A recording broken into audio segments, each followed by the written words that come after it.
பள்ளிக்கரணையில் வண்டி ஓட்டுன்னு வரதுக்குள்ள போதும் ஆயிடுது தெரியுமா. அதுவும் திடீர்னு ஒரு இடத்துல மழை பெய்யுது, ஒரு இடத்துல வெயில் காயுது. ஏன் அது மழை இப்படியெல்லாம் சதி பண்ணுது? இந்த திராவிட மாடலுக்கு ஏற்ற மாதிரி இது மழை கூட சதி பண்ணுது போல இருக்குது.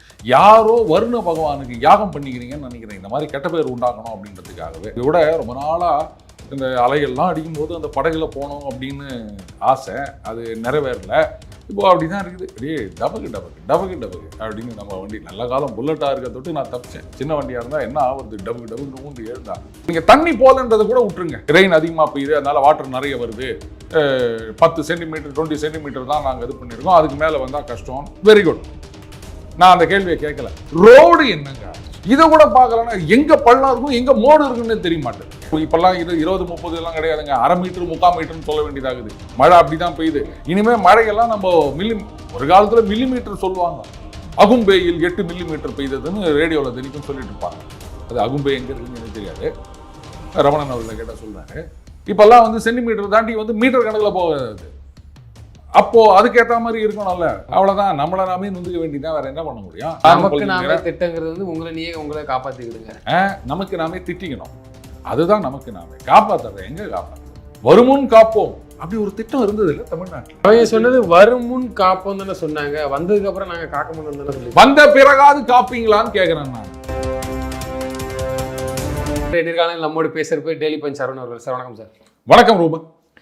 சார், சென்னையில் மழை புயல் வேற வரப்போகுதுன்னு இருக்கிறாங்க. இன்னும் கனமழை தீவிரமாக பெய்யலை, இனிமேல் தான் பெய்ய போகுது. ஆனால் எல்லாமே நாங்கள் செஞ்சிட்டோம் வச்சிட்டோங்கிறாங்களே. திரும்பவும் ஃபைபர் படகு தான் ரோட்டில் போகுமா? அப்படி ஒரு நிலை ஏற்படுமா? காரெல்லாம் எப்படி பார்க்க அந்த பாலங்களில் கொண்டு விடணுமா? கடுப்ப கலப்பாதையா? நான் என்ன கேட்டால் இந்த மழை காலம் முடிகிற வரைக்கும் நான் ஆன்லைன்லேயே இன்டர்வியூ கொடுத்துடலான்னு பார்க்குறேன். பள்ளிக்கரணையில் வண்டி ஓட்டுன்னு வரதுக்குள்ள போதும் ஆயிடுது தெரியுமா. அதுவும் திடீர்னு ஒரு இடத்துல மழை பெய்யுது, ஒரு இடத்துல வெயில் காயுது. என்னையா இது மழை இப்படியெல்லாம் சதி பண்ணுது? திராவிட மாடலுக்கு ஏற்ற மாதிரி இது மழை கூட சதி பண்ணுது போல இருக்குது. யாரோ வருண பகவானுக்கு யாகம் பண்ணிக்கிறீங்கன்னு நினைக்கிறேன், இந்த மாதிரி கெட்ட பேர் உண்டாக்கணும் அப்படின்றதுக்காகவே. அதில் பார்த்தீங்கன்னா சிக்னலும் இல்லை, என்ன சொல்கிறது, கூட்டமும் இல்லை, மழை மட்டும். ஆனால் மழை இல்லை, ஜாம் ஊர்ந்துக்கிட்டு வருது. என்னன்னா அங்கே ரோடும் இல்லை. டபக்குன்னு எனக்கு கூட ரொம்ப நாளாக இந்த அலைகள்லாம் அடிக்கும்போது அந்த படகுல போகணும் அப்படின்னு ஆசை, அது நிறைவேறல. இப்போ அப்படி தான் இருக்குது. அப்படியே டபக்கு அப்படின்னு நம்ம வண்டி நல்ல காலம் புல்லட்டாக இருக்க தொட்டு நான் தப்பிச்சேன். சின்ன வண்டியாக இருந்தால் என்ன ஆகுறது, டபுக்கு ஊந்து எழுந்தா. ஆனால் ஒரு பொதுவான ஒரு கேள்வி என்னன்னா, இதுக்கு அரசு என்னதாங்க பண்ண முடியும்? அதாங்க, என்னங்க பண்ண முடியும்? மழை வருதுன்னா அதுக்கு யார் பொறுப்பு? நீங்கள் வந்து வருண பகவானை போய் கேளுங்க. சும்மா முடிஞ்சு மோட்டர் வச்சு அடிக்கிறோம். அந்த நேரத்தில் களப்பணிகளில் அப்புறம் திமுக தொண்டர்களை நீங்க யோசிச்சு பாருங்களேன் ரூபன். நீங்கள்லாம் வந்து இது மாதிரிலாம் சொல்லிட்டு இருக்கீங்க, ஆனால் நான் வந்து துணை முதலமைச்சர் எவ்வளோ வருத்தப்பட்டிருப்பார். இப்போது சமீபத்தில் எங்கள் மேடவாக்கம் அந்த இடங்கள்லாம் நேராக போயிட்டு அவர் கள ஆய்வு பண்ணாருங்க. ஒரு முகத்தை பார்க்கும்போதே தெரியுது அந்த ஒரு எவ்வளோ கஷ்டப்பட்டு அவர் அந்த ஆய்வெல்லாம் செய்கிறாரு அப்படின்னு. நேராக போய் இறங்கி பார்க்குறாரு. பல வருஷமாக நம்ம இதை தான் பார்த்துன்னு இருக்கிறோம். மழை வந்தது அப்படின்னா அமைச்சர்கள்லாம் வருவாங்க. நான் தான் சொல்ல, எனக்கு அமைச்சர் வரவானா, எம்எல்ஏ வரவானா, கட்சி நிர்வாகிகள் யாருமே வரவானா, என் வீட்டுக்குள்ள மழை தண்ணியும் வரவானா, அதுக்கு ஏதாவது பண்ணுங்க. என்னதான் பண்றது? மக்கள் நீங்க உள்ள கட்டி உட்கார வச்சிட்டீங்க, நான் என்னதான் என்ன சிஎம் ஆக்குங்க, என்ன பண்றதுன்னு சொல்ல, வேற என்ன பண்ண முடியும்? நானு இல்ல ஒரு சரத்குமார் சொன்னாரு, என் பாடி ரகசியத்தை சொல்லணும்னே நம்ம முதல்வர். இல்லை, எனக்கு என்ன ஒன்று ரொம்ப வருத்தமாக இருக்குன்னா, 5 வருஷத்துக்கு முன்னாடின்னு நினைக்கிறேன், நமது துணை முதலமைச்சர் அவர்கள் ஒரு ட்வீட் போட்டிருந்தார், இந்த மாதிரி மழைக்கு சென்னை இப்படி ஆயிடுது அப்படின்னு. ஒரு இதெல்லாம் பார்க்கும்போது வருத்தப்பட்டுருவார். நம்ம அப்போ வந்து இளைஞரணி தலைவராக இருந்து, அதுக்கப்புறம் எம்எல்ஏவாக இருந்து, இப்போ டெப்டி சிஎம் வேறு ஆகிட்டோம். இப்போவும் இப்படியே இருக்குதே, இந்த மழைக்கு வந்து ஒரு முடிவே கிடையாதா? தமிழகம் அப்படி இல்லை, மழையே எங்களை என்ன செய்வதாக நினைத்திருக்கின்றாய் அப்படின்னு நான் தான் ஒரு ட்வீட் போடணும் போலுக்குது. அன்னைக்கு அவர் போட்ட ட்வீட் இன்னைக்கு எல்லாம் போட்டு ரீட்வீட் பண்ணியிருக்கிறாங்க. இல்லை, அது ஒரு பக்கம் இருந்தாலும் இந்த வானிலை மையம்னு சொல்லிட்டு அது எப்படின்னா மழை பெய்யுதுன்னா அவங்க கணிக்க தெரியல, எனக்கு புரியல. அது எல்லாருமே இந்த குற்றச்சாட்டு வைக்கிறாங்க. சரியா பாருங்க, ஒன்று சொல்கிறேன், அப்போ கணிச்சா மட்டும்தான் வந்து உங்கள் ரோடு நல்லா இருக்குமா? அவங்க சரியாக கணிக்கலன்னா வந்து ரோடு இப்படி தான் இருக்குமா? இல்லை, மக்கள் எதிர்பார்ப்பாங்களா இன்றைக்கி மழை பெய்யுமா? பாருங்க, மழை பெய்யல அது வேற விஷயங்க. ரெயின் பெய்யுது, ரெயின் வரல, அதெல்லாம் வேற விஷயம். வாட்டர் வந்து ரன் ஆகல, அதெல்லாம் வேற விஷயம். எப்படி இருந்தாலும் ஸ்டோம் வாட்டர் ட்ரெயின் எதுக்கு போட்டுக்கிறீங்க? மழை பெஞ்சா தண்ணி போகிறதுக்கு தானே. இப்போ இந்த கடந்த சில நாட்களாக வந்து கனமழை கிடையாது. அதுக்கே வந்து இப்படி இருக்குது அப்படின்னா அப்புறம் இன்னும் கனமழையெல்லாம் 20 சென்டிமீட்டர் இப்பெல்லாம் 20-30 எல்லாம் கிடையாதுங்க. 1/2 மீட்டர் 3/4 மீட்டர்னு சொல்ல வேண்டியதாகுது. மழை அப்படிதான் பெய்யுது. போன வருஷம் கூட பார்த்தீங்கல்ல 50 சென்டிமீட்டர் 60 சென்டிமீட்டர்னு அவர் கடலில் போய் கேட்பாங்களா, இந்த துணியில் ஒரு 4 கிலோமீட்டர் கூட, இதில் ஒரு 1.5 கிலோமீட்டர் கூடன்னு வாங்கல. அந்த மாதிரி இனிமேல் மழையெல்லாம் நம்ம ஒரு காலத்தில் மில்லிமீட்டர் சொல்லுவாங்க. அகும்பேயில் 8 மில்லிமீட்டர் பெய்ததுன்னு ரேடியோவில் தினிக்கும் சொல்லிட்டு இருப்பாங்க. அது அகும்பே எங்கே இருக்குன்னு எனக்கு தெரியாது. ரமணன் அவர்களை கேட்டால் சொல்கிறாரு. இப்போல்லாம் வந்து சென்டிமீட்டர் தாண்டி வந்து மீட்டர் கணக்கில் போகாது. அப்போது அதுக்கேற்ற மாதிரி இருக்கணும்ல. சின்ன மழைக்கே வந்து இது மாதிரி தண்ணி இருக்குது, ரோடெல்லாம் காணாமல் போயிடுச்சுன்னா ஏங்க எத்தனை தடவைங்க ரோடு போடுவாங்க எனக்கு புரியல. முதல்ல இந்த மழை தண்ணி விட்டுருங்க. நான் அது கூட வரலைங்க. ஏன்னா வந்து தாருக்கும் தண்ணிக்கும் ஆகும் சார். முதல்ல அதை புரிஞ்சுக்கணும். தாமரை பூவுக்கும் தண்ணிக்கும் என்றைக்குமே அப்படி ஏதோ பாட்டு பாடுற மாதிரி இருக்குது நீங்கள் சொல்கிறது. இல்லை, தண்ணிக்கும் தாருக்கும் ஆகாதுன்னு சொல்கிறேன். அப்படியா? அதெல்லாம் கூட்டு போய் காமிக்கிட்ட அவங்கள எங்கெங்கெல்லாம் வந்து என்ன மழை பெஞ்சாலும் ரோடு நல்லா இருக்குது அப்படின்னு. கேரளாவில் எங்கள் ஊர் பக்கம் வாங்க காமிக்கிறேன் நான் உங்களுக்கு. மலைப்பாதை அப்படியே வலிஞ்சு வலிஞ்சு வலிஞ்சு வலிஞ்சு போகும் ரோடு. அங்கே விடவா இங்கே மழை பெய்யுது? என்ன மழை பெஞ்சாலும் ரோடு நல்லா தான் இருக்கும். இங்கே மட்டும் இல்லை. அதுக்கு நான் என்ன பண்ண முடியும்?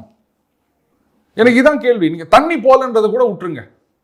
சரி ரைட்டு, மழை அதிகமாக பெய்யுது, ரெயின் அதிகமாக பெய்யுது, அதனால் வாட்டர் நிறைய வருது, 10 சென்டிமீட்டர் 20 சென்டிமீட்டர் தான் நாங்கள் இது பண்ணியிருக்கோம், அதுக்கு மேலே வந்தால் கஷ்டம். Very good. நான் அந்த கேள்வியை கேட்கல. ரோடு என்னங்க ஆச்சு? இதை கூட பார்க்கலன்னா எங்கே பள்ளம் இருக்கும் எங்கே மோடு இருக்குன்னு தெரிய மாட்டேதுங்க. இப்போ தண்ணி இருந்தால் கூட சரி ரைட்டு வண்டியில் போகிறோம் அப்படின்னு சொல்லிட்டு நம்ம வந்துடலாங்க. அது சிக்கலே அங்கே அதுதான். வெறும் தண்ணி இருந்தா கூட சர்ன்னு சில பேர் ரொம்ப சந்தோஷமா ஓட்டின்னு போவாங்க. பாத்துறீங்களா? காலை மேல தூக்கி கிடக்கும் போதுதான் சிக்கல். அதுதான் இப்ப சிக்கலா இருக்குது. நான் அந்த தண்ணி நிக்கிறத கேள்வி கேட்கலங்க. அந்த ரோடு எங்க போச்சு? அதுக்காவது வந்து யாராவது பொறுப்பு ஏத்துக்கணுமா வேணாமா? நான் வரும்போது பார்த்தேன். இப்ப நம்ம ஆபீஸ் முன்னாடியே போட்டுருக்காங்க. என்ன போட்டுருக்காங்கன்னா, ஒரு குப்பை வண்டியில அந்த பின்னாடி இருக்கிற தொட்டியில மட்டும் சிமெண்ட் கலவை நினைக்கிறேன் ஜல்லி போட்டு மொத்தமா அள்ளி போட்டுக்கிறாங்க. அந்த பள்ளத்துல அப்படியே அள்ளி போட்டுட்டு அதை சம கூட படுத்துற அப்படியே போயிட்டாங்க. இது சமீபத்தில் 2-3 இடங்கள்ல இது மாதிரி பண்ணாங்க அப்படின்னு பண்ணி வச்சிருக்காங்க. இப்போ மழை பெய்யும் போது இதை போட்டா அது எப்படிங்க நிற்கும்? அது புரியுதுங்களா நான் சொல்றது? இல்லை, இது அவங்களுக்கே தெரியாதா? இல்லை இதை பண்ணணுக்கு பண்றாங்களா? இல்லை பண்ணலை அந்த டைமாவது ஒழுங்கா பண்ணிட்டு போக வேண்டியதுன்னா அவங்களுக்கு தான் நல்ல பேர் கிடைக்கும் ஒரு ஓட்டுக்கு திரும்பவும். இது ஒருவேளை 2015 ஞாபகம் வந்துச்சு போல இருக்கு. 15-16 2015 இங்கே வெள்ளம் வந்து சென்னை வந்து எவ்வளோ அடி வாங்குச்சு. ஆனாலும் 16 வந்து அதிமுக தானே ஜெயிச்சுது. ஒருவேளை அந்த மாதிரி வந்து வெள்ளம் நிறைய வந்தால் ஜெயிக்கும் அப்படின்னு ஏதாவது சென்டிமெண்ட்டா அப்படின்னு எனக்கு தெரியல. அது யாராவது புதுசாக கலப்பி விட்டுருக்காங்களா பார்க்கணும். இந்த ரோடு கூட இப்படி இருந்தால் அப்புறம் என்னங்க பண்ண முடியும்? சென்னை இப்போ போக வாழ தகுதியற்ற இடமா மாறப்போகுது சார். அவ்வளோதான். நம்மளை நாமே நுந்துக்க வேண்டியதான். வேற என்ன பண்ண முடியும்? நமக்கு நாமே திட்டங்கள் எங்க அப்பா காலத்துலேருந்து அப்படிதான் இருந்தது. எங்க அப்பாவும் புலம்பிந்தார். நமக்கு நாமே திட்டங்கிறது வந்து உங்களை காப்பாற்றிக்கிடுங்க. நமக்கு நாமே திட்டிக்கணும். அதுதான் நமக்கு நாமே காப்பாற்றுறது. எங்க காப்பாற்றுறது? என்ன நடந்தாலும் நாங்கள் வர மாட்டோம், எங்களை எதிர்பார்க்காதீங்க. அதான் வராங்களே. எனக்கு அது வேணாம். நான் தான் சொன்னல, அமைச்சர் வரணும் எம்எல்ஏ வரணும்லாம் எதிர்பார்க்கல. தண்ணி என் வீட்டுக்குள்ளே வரக்கூடாது, அது மட்டும்தான் நான் எதிர்பார்க்குறேன். ஆனால் கரெக்ட், எல்லாத்துலேயும் ஒரு பாசிட்டிவும் இருக்குது நெகட்டிவும் இருக்குது ரூபான். இப்போது ரோடு நல்லா இருந்ததுன்னு வச்சுக்கோங்களேன், அந்த தண்ணி அப்படியே இருக்கும். இப்போ அங்கே பள்ளமாக இருக்க தொட்டு அந்த தண்ணி அந்த பள்ளத்தில் போய் ரொம்பிடும். சில இடம் கொஞ்சம் மேடாக இருக்கும்ல, அங்கே தண்ணி இருக்காது. அதனால தான் அந்த குழி இருக்கு. நல்ல ஐடியாவா இருக்குல்ல? ரோடு ஃப்ளாட்டாக இருந்தது அப்படின்னு சொன்னா தண்ணி அப்படியே கட்டி நிற்கும். நம்ம ஓட்டை விழுந்துச்சுன்னா அந்த இடத்துல தார் போயிடுச்சுன்னு அர்த்தம். தார் போகவே தானே அந்த இடத்துல குண்டு வந்து குழி வந்து மண்ணை உறிஞ்சிருங்கிறாங்க. மழையை சேகரிப்பு சார் அது அது உள்ள போயிடும். அந்த இயற்கையோடைய அந்த சக்தியை நீங்க புரிஞ்சுக்கணும் ரூபன். இப்படிலாம் நான் வந்து குறை சொல்லக்கூடாது. நீங்களே ஐடியா எடுத்து கொடுங்க சார். இதை அடுத்தவங்க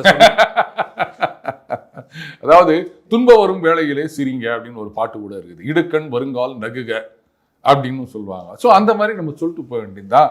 புலமையினே இருந்து என்ன பிரயோஜனம்? நான் தான் சொன்னல, எங்க அப்பா புலம்பிந்தார், நான் புலம்பினுக்கிறேன், இப்போ என் புள்ள புலம்பினுக்கிறான், அவன் புள்ள புலம்புவான். அப்படியே தானே இத்தனை வருஷமா நம்ம அதை தானே பார்த்துட்டு இருக்கிறோம். இன்னைக்கு நேரத்தை பார்க்குறோம். வேட்டியை மடித்து கொண்டு அமைச்சர்கள் வெள்ள பகுதிகளை பார்வையிட்டனர். போட்டோ ஷூட்டுக்கு நல்ல இந்த ரவுண்டு சிறப்பாக இருக்கும். நீங்க கூகுளில் போய் சர்ச் பண்ணீங்கன்னா வருஷ கணக்கில் இருக்க போட்டோலாம் வரும். எல்லா வருஷமும் இப்படிதான் இருக்குது. நாம திருந்தல. நீங்க வந்து ரோடு திருந்துச்சா அந்த கால்வாய் திருந்துச்சாலாம் கேட்காதீங்க. நாம திருந்தினா தானே இதெல்லாம் திருந்தோம். நம்ம மேல தப்ப வச்சுன்னு நீங்க வந்து எம்எல்ஏ மேலெல்லாம் கான்ட்ராக்டர் மேலெல்லாம் குறை சொல்றீங்க. தப்பு இல்லையா? அது ரொம்ப பெரிய தப்பு. அதே நேரத்தில் வந்து மத்திய அரசு எங்களுக்கு பணம் தரல. இல்லைன்னா நாங்க சிறப்பா ஏங்க இது செஞ்சிருவோம். இன்னும் இல்ல, திருப்பி இது திருப்பி தொடர்ந்து இந்த குற்றச்சாட்டு வந்து ஏதாவது பிரச்சனை தமிழ்நாட்டுக்கு வரும், இந்த மாதிரி மழைக்காலம் இந்த மாதிரி வரும், மொத்த பழியத்துக்கு அங்க தூக்கி போடுறாங்களே. அப்போ மற்ற மாநிலங்கள்லாம் வந்து பணம் கொடுத்துட்டாங்க, அங்கெல்லாம் வந்து இல்ல, மத்திய அரசு பணத்துல தான் இவங்க ரோடுகள்லாம் சரி செய்வாங்களா, இல்ல மாநில அரசுக்குன்னு இவங்க தான் தனிநாடு தனி சுதந்திரம் தனி சுயாட்சி பேசுறவங்களுக்கு செயல்படுத்த தெரியாத எதை கேட்டாலும் இப்படி ஒன்று சொல்லி எனக்கு மத்திய அரசு ஒன்றிய அரசு பணம் கொடுக்கல அப்படின்னு சொல்லிடுவாங்க. இன்னும் எத்தனை நாள் தான் இதையே சொல்லிட்டு இருக்க போகிறோம்? இதுக்கு முன்னாடி எவ்வளோ கொடுத்தாங்க, இப்போ எவ்வளோ கொடுத்துன்னுக்குறாங்க அப்படின்றதெல்லாம் அவங்க விலை வாரியாக சொல்லின்னுக்குறாங்க. ஆனால் அதெல்லாம் நம்ம கேட்குறதே கிடையாது. அப்படியே ஒரு பழியை தூக்கி போட்டுற வேண்டியது. இப்போது தீபாவளி போச்சு இல்லை, பசங்க என்ன பண்ணுவாங்க, எது என் வீட்டில் நடந்துக்குது, இது மாதிரி பூ துணி எடுத்து கொடு தீபாவளிக்கு அப்படின்னோடனே சில நாள் எங்கள் அப்பா சொல்லுவார், சில காலங்களில் இது மாதிரி இல்லை கம்பெனியில் போனஸ் கொடுக்கல அப்படின்னா நான் உடனே சொல்லுவேன், போனஸ் கொடுத்தா என்ன கொடுக்காட்டிங்கன்னா எனக்கு பூ துணி எடுத்து கொடு, அதுவும் டியூட்டி சொல்லுவோமா இல்லையா? அந்த மாதிரி தான் மத்திய அரசு பணம் கொடுத்து தான் வந்து அந்த மாதத்துக்கு இத்தனை 1000 கோடிகளை செலவு பண்ணின்னுக்கிறோமா அந்த 1000 ரூபா உரிமை தொகைக்கு. மத்திய அரசு பணம் கொடுத்து தான் வந்து அந்த விலையில்லா பேர் வந்து இது பண்ணின்னுக்கிறோம். உடனே பார்த்தீங்களா இவங்க இலவசத்தை கேள்வி கேட்குறாங்க. நான் அதெல்லாம் சொல்லலைங்க. விலையில்லா பேருந்து போகிறதுக்கு ரோடு நல்லா இருக்கணுமா வேணாமா? அந்த பேருந்து நல்லா இல்லையா? சரி, படி இல்லை பின்னாடி. தீபாவளிக்கு வந்து எத்தனை கோடி வந்தது? ஓகே, அதையாவது வந்து இப்போ உடனே போடலாம்ல. இப்போ உடனே போடலாம்னா அதுக்கு தான் நாங்கள் வந்து இப்போ கலவை போடுறோம்னா இப்போ கலவை போட்டு பிரயோஜனம் இல்லை. வருமுன் காப்போம் அப்படி ஒரு திட்டம் இருந்தது இல்லை தமிழ்நாட்டில். வருமுன் காப்போம் ஒரு திட்டம் இருந்தது. அதை ரோட்டுக்காவது பண்ணியிருக்கலாம்ல. நீங்கள் புதுசாக ஒன்றும் பண்ண வேணாம். அந்த கான்ட்ராக்டர்களை வா ரோடு பக்காவாக இருக்கணும், அதெல்லாம் கண்டிஷன்ஸ்லாம் இருக்கும், இந்த மாதிரி ஸ்பெசிஃபிகேஷன்ஸ் அப்படின்னு. அது ஏன் இல்லைன்னா அப்போ அந்த ரோடு போட்டவங்களை கூப்பிட்டு என்னப்பா கான்ட்ராக்ட்லாம் எடுத்து ரோடு போட்டிங்க, இப்படி இருக்குது ரோடு, ஒரு மழைக்கே பிச்சுக்கிச்சு. இல்ல அவங்க சொன்னது வருமுன் காப்போம் தானே சொன்னாங்க, வந்ததுக்கு அப்புறம் நாங்க காக்க மாட்டோம் தானே சொல்லி. வந்த பிறகாவது காப்பீங்களான்னு கேட்குறேன் நான். இப்போ வருமுன் தான் காக்கல, வரும்போதும் காக்கல, வந்த பிறகாவது காப்பீங்களான்னு கேட்குறேன். அதுவும் செய்ய மாட்டீங்களா? என்னங்க அவங்க கேள்வி? அந்த ஒவ்வொரு ரோடுக்கும் யாராவது கான்ட்ராக்ட் எடுத்திருப்பாங்கல்ல. அதிகாரிகள் நம்ம குத்த சொல்ல முடியாதுல்ல. நீங்க சொன்ன மாதிரி அதிகாரிகள் கான்ட்ராக்ட் எடுக்கல, கான்ட்ராக்ட் எடுத்தவங்க அதிகாரிகள். கான்ட்ராக்ட் எடுக்கிறாங்கன்னா ஆட்சியாளர்கள் பொறுப்பு கொடுத்துருப்பாங்க, அவங்ககிட்ட கொடுத்துருப்பாங்க, அதிகாரிகள் கொடுத்துருக்கலாம். இதை பாருங்க, நான் என்ன கேட்குறேன்னா இந்த ரோடு யார் கான்ட்ராக்ட் எடுத்தது, அது எத்தனை வருஷம் கேரண்டி, எவ்வளோ நாள் ஆச்சு போட்டு, எவ்வளோ ஓட்டை இருக்குது. அப்போ அவரை கூப்பிட்டு வந்து எப்பா இது நீ போட்ட ரோடு தானே, இத்தனை வருஷத்துல பிச்சுக்கிச்சு, இப்போ ஊடு வாங்குறோம் அப்படின்னு சொன்னா இதெல்லாம் கேட்பாங்கன்னு இந்த ஆட்சியில் நீ கேட்கணும். நாம யாரும் இதை பத்திலாம் யோசிச்சு பார்த்ததே கிடையாது. நம்ம திருப்பி என்ன சொல்றோம், மழை வந்துச்சு, தண்ணி வந்துச்சு, எம்எல்ஏ வரல, மந்திரி வரல, யாரும் வந்து பார்க்கல, இப்படியே தான் சொல்லி நிற்கிறோம். ஆனா அதுக்கு இது காரணமா இருக்கு நம்ம யாரும் யோசிக்கிறது கிடையாது. யாருப்பா ரோடு போட்டது? அந்த ரெரா ரூல் படி நீ வீடு வாங்கின அப்படின்னு சொன்னா 5 வருஷத்துக்கு கன்ஸ்ட்ரக்ஷன்லயோ மெட்டீரியல் குவாலிட்டிலையோ ஏதாவது அப்படின்னு சொன்னா பில்டரை போய் கேட்கலாம் நம்ம. அதே மாதிரி தானே ரோடு. அப்போ அது மாதிரி கேரண்டி இருக்கா இல்லையா, அந்த மாதிரி ஷரத்து அந்த டெண்டர் கண்டிஷன்ல இருக்கா இல்லையா, இல்லைன்னா இனிமேலாவது போடுங்க. இருந்தது அப்படின்னா இருக்கும் தான் நான் நினைக்கிறேன். இருந்ததுன்னா அப்போ அவங்கள கூப்பிட்டு வந்து எப்பா என்ன இந்த மாதிரி ரோடு போட்டு வச்சுக்கிற, பில்லு போட்டு பணம் மட்டும் வாங்கிட்டு போயிட்டீங்க. இப்போ இந்த மழை நின்ற உடனே இதெல்லாம் சரிப்படுத்த வேண்டியது டெண்டரே இல்லாமல் காசே இல்லாமல் எல்லாத்தையும் நீங்கள் தான் பண்ணணும். அடுத்த 5 வருஷத்துக்கோ 4 வருஷத்துக்கோ வாடவர் அந்த கண்டிஷன் படி. தமிழ்நாடு கடனே அவங்க என்னதான் சார் பண்ணுவாங்க? மாதம் 1ஆம் தேதி ஆச்சுன்னா அரசு ஊழியர்களுக்கெல்லாம் சம்பளம் கொடுக்கணும், அதுக்கே 70% நிதி அதுக்கே போயிருதுங்கிறாங்க. பாவம் அவங்களும் இது ஒரு சின்ன நியாயம். அப்புறம் ஏன் ஓபிஎஸ்க்கு ஒரு கமிட்டி போட்டுக்கிறீங்க? ஓபிஎஸ் ஓல்டு பென்ஷன் ஸ்கீமுங்க, அது இன்னும் பெரிய பேர்டன் தானே. அது முடியவே முடியாதுன்னு சொல்ல வேண்டியது தானே. கேட்டால் வாக்குறுதியில் கொடுத்துட்டோம், அன்னைக்கு கேட்கப்போ நாங்கள் வந்து சரின்னு சொல்லி இவங்க குழு என்னைக்கு நிறைவேற்றிருக்காங்க அப்படின்னு ஒரு கேள்விக்குறி எல்லாரும் கேட்குறாங்க. நான் கேட்கல, எதாவது அப்படி இல்லை பணம் இல்லை அப்படின்னு சொல்லி நிற்கிறீங்க. ஆனால் எதுக்கு பண்ணணுமோ அதுக்கு பண்ண மாட்டேங்கிறீங்களே. இப்போ ஒரு ஏழை விவசாயி ஒருத்தர் இருக்காரு, 6 ஏழை கூலி தொழிலாளி ஒருத்தர் இருக்காரு. இப்போ அந்த குடிசை ஓட்டை எடுத்து நிற்குது, மழை பெஞ்சா கஷ்டம். அப்போ கையில் ஏதோ கொஞ்சம் பணம் வருது அப்படின்னும் போது அந்த குடிசையில் ஓட்டை அடைக்கிறதுக்கு பார்ப்பாரா, இல்லை வந்து மனைவிக்கு பட்டு புடவை எடுத்து கொடுக்கலான்னு யோசிப்பாரா? எதுக்கு ப்ரையாரிட்டி அப்படின்னு ஒன்று இருக்கு இல்லையா. அப்போ அந்த மழை வருவதற்கு முன்னாடி அந்த முன்னெச்சரிக்கை நடவடிக்கைகள் அப்படின்றது, அந்த கால்வாயெல்லாம் வந்து சரியானதில் இருக்கா, தூர்வாரி இருக்கா, நமக்கும் கொஞ்சம் பொறுப்பு வேணும். எங்கே பார்த்தாலும் பிளாஸ்டிக் தான் இருக்குது. போய் பாருங்களேன், எங்கே ரோடில் ஒரு கொஞ்சம் கேப்பு கிடைச்சாலும் அப்படியே பிளாஸ்டிக் பையில் குப்பை தூக்கி போட்டு போயிடுறோம். அது மாடுகள் நாய்கள்லாம் அதை வந்து சுற்றி இது பண்ணி நிற்குது. இந்த குப்பை வண்டியில் குப்பையை போடும்போது மக்கும் குப்பை மக்காத குப்பைன்னு பிரித்து போடுங்கடா அப்படின்னா எவன் கேட்குறோம்? தெரு முழுக்க ஊர் முழுக்க இன்னைக்கு பிளாஸ்டிக் தாங்க இருக்குது. பிளாஸ்டிக் இல்லாத இடத்த காமிங்க. கால்வாய் கொஞ்சம் இருந்ததுன்னா உடனே அதுல பிளாஸ்டிக் எல்லாம் போட்டு போடுறோம், அது அப்படியே போய் நிக்குது. 3 நாளும் பிரச்சனை. கால்வாய் ஃபுல்லா நீங்க மூடி வச்சீங்கன்னா நாளைக்கு ஏதாவது அப்படின் போது தூர் வர முடியாது. அண்ட் தண்ணி போனோம்னா நம்ம ஓட்டை போட்டு வைக்கணும். கால்வாயில ஓட்டையை போட்டு வச்சா அது தண்ணி வருதோ இல்லையா, நம்ம அட்டை பொட்டி, பிளாஸ்டிக் டப்பா, குப்பை எல்லாத்தையும் அதுல தான் போடுறோம். ஏன்னா ஊர் சுத்தமா இருக்கணுன்றதுக்கு அதுக்குள்ள போட்டு ரொப்பிடுறோம். அப்புறம் தண்ணி எங்க போவோம்? நீங்க சொன்ன மாதிரி இந்த குளம் ஏரிகளை தூர்வாடக்கு காரணம் என்னன்னா, மழை வரும் மொத்தமா அடிச்சுட்டு போய் இப்போதைக்கு நம்ம கை வைக்கணும். இல்ல அப்படி நினைக்கிறாங்களோ என்னமோ தெரியல எனக்கு. முதல்ல இந்த குளம் எங்க இருக்குது? நீங்க பாத்தீங்கன்னா சென்னையில அங்க lake view avenue, lake view road, lake view அபார்ட்மெண்ட்னு இருக்கும். ஆஹா லேக் வியூ அபார்ட்மெண்ட்டா அப்படின்னு சொல்லிட்டு காசு கொடுத்து அதில் போய் வாங்கி எங்கடா லேக் அப்படின்னா அங்க இன்னொரு அபார்ட்மெண்ட் இருக்கும். இதே ஏரியால எத்தனை லேக் வியூ இருக்குது? எங்கேயாவது லேக் இருக்குதா? பேரை மட்டும் எப்படா லேக் வியூன்னு வச்சுக்கிறேன்னா, ஒரு காலத்துல அங்க லேக் இருந்தது, அதனால அது லேக் வியூ ஆகிவிட்டது. அப்புறம் எங்கேருந்து உருப்படும் அதெல்லாம்? அதில் ஒவ்வொரு வருஷம் மழை வரும்போது நம்ம இந்த மாதிரி தான் பேசுவோம். போன வருஷம் மழையும் போது இதையே தான் பேசியிருப்போம். அடுத்த வருஷமும் நம்ம இதையே தான் பேசுவோம். அதனால நீங்க என்ன பண்ணுங்க, இந்த வீடியோவை மட்டும் தனியா ஸ்டோர் பண்ணி வச்சுக்கோங்க ரூபன். அதனால அடுத்த வருஷமும் இதையே தான் நம்ம பேச போறோம். புதுசா எதுவும் பேசுறதுக்கு முன்னாடி நீங்க இந்த வீடியோ எடுத்து காமிச்சு, சார் போன வருஷம் இதான் பேசிக்கிறீங்க அப்படின்னா, இந்த அரசு விழாக்கள்லாம் ஒரு காமெடி பண்ணுவாங்க, இந்த மரம் நடுதல் அப்படின்வாங்க.